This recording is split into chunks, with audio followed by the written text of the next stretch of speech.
Alright, good afternoon, everyone. I've decided to make this YouTube channel today just because I think that I've had a bit of a burning desire within me to create this YouTube channel. And the purpose of this YouTube channel is so that I can try to maybe educate people who may not be familiar with what's going on in the world today. I'm not saying this is the full amount of what's happening today, but it's just from my perspective. So do take my advice with a grain of salt. It's not fully advice, but I would call it just my perspective. So if any of you out there think that I'm wrong, you're more than welcome to tell me in the comments section below. It's not very. You're more than welcome to do that. It doesn't bother me in the slightest. It's all about free speech and being able to express oneself. I think that's very important. So anyway, let's go on to the topic of today. Why the dating market is flawed nowadays. So when you look at people today, men and women, let's focus in on men first. So in the dating market today, from my personal experience, I've noticed that men today seem to be more feminine. They seem to be more flamboyant, and they don't seem to be wanting or having the motivation to do what they want to do in life today. And I think that stems from a couple of factors. First off being economic. So when people are looking to buy a house nowadays, like housing is quite unaffordable for most people nowadays, especially here in Australia. We have very expensive housing, like the housing in my area especially, not going to mention that, but it's about 25% up within the past year or so. And I would attribute that to possibly immigration causing that, and with a variety of other factors, including market conditions and just depending on supply and demand, and the supply of materials as well, the companies who control the materials. We definitely have lots of those kind of aspects that we have to consider nowadays. Let's have a look out here and just try not to get killed. Don't want to get killed. Let me just go up. Anyway, so when we're talking about like men nowadays seem to be more flamboyant and more less masculine, right? I wonder, there's always the question of why are they less masculine? Why? Well, there's factors such as,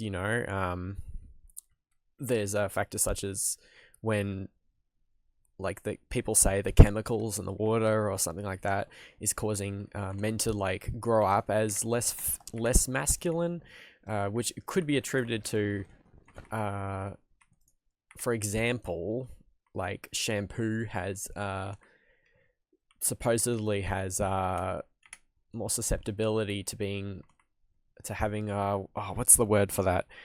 It has a like PFAs in it, or it has xenoestrogens, which mimic estrogen in the body, but are more powerful because the body can't break it down, unlike plant-based estrogens. So that causes more feminine traits within men on average.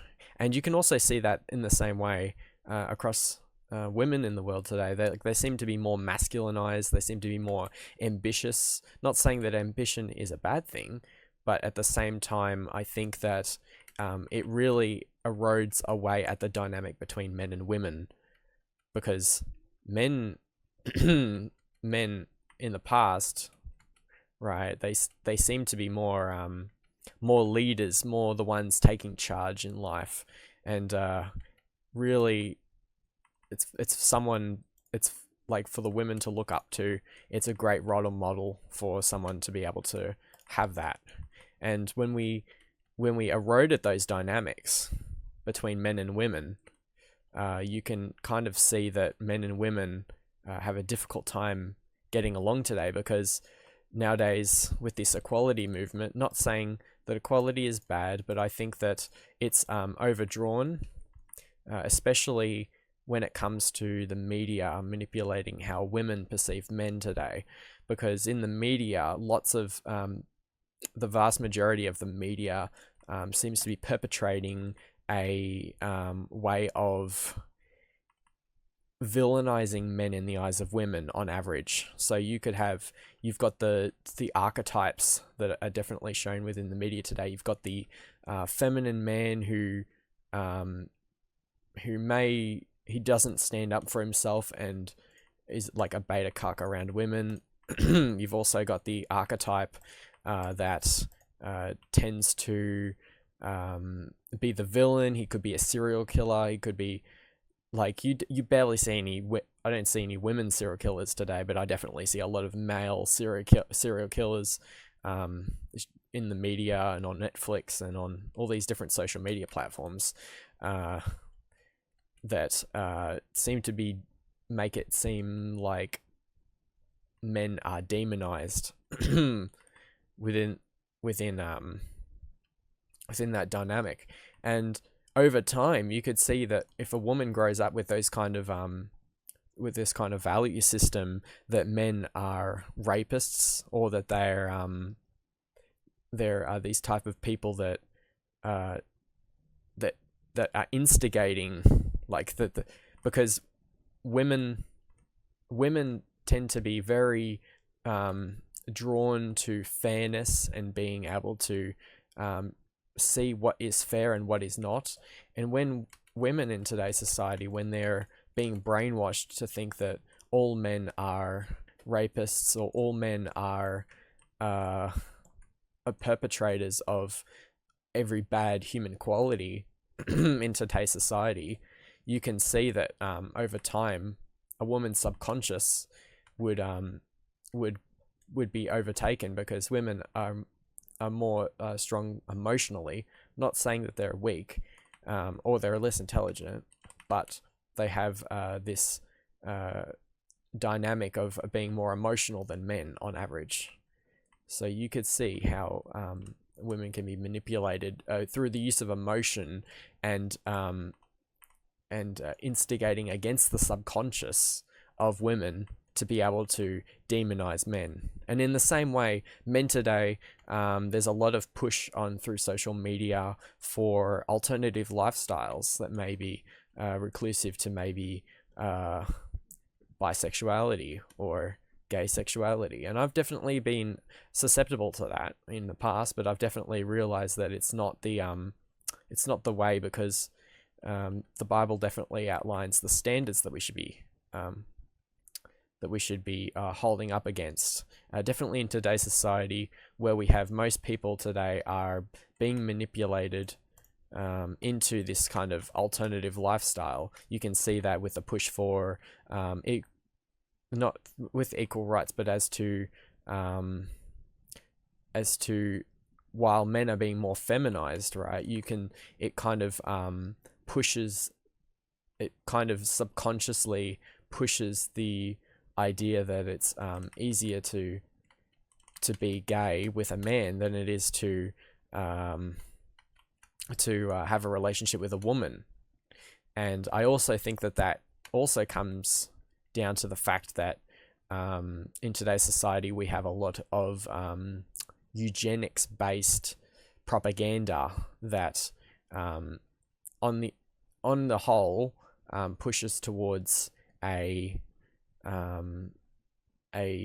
childless society, in the same way that China has done it, in the same way that the West is starting to do that as well. And I think that that's being permeated throughout the media today, and that it's not a very it's not a good environment to have a good marital relationship on the average. I think that we're in a time now that it's very hard to have a good marriage. It's very hard to have a stable family without the bombardment of the media trying to manipulate your subconscious so that you can either divorce and become a slave to the economic system, right? Because in the past, back in the I think it was in the don't quote me on this, but I think in the 1970s, when women entered the labor force, then the supply and demand was was slowly, gradually being diluted in the labor force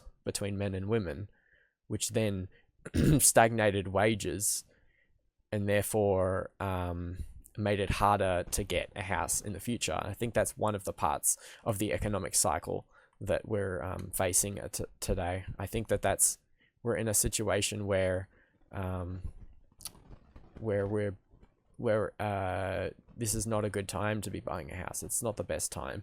It may be a better time than later, that's for sure, because as the Bible says that it'll get better, it'll get worse before it gets better, right?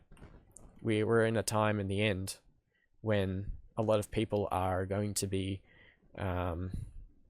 manipulated. But I'm going to leave that for another video, because I think that it's very important to stay on subject, because I'm not the best at that. I'm not the best at staying on subject, but I'll try not to die here.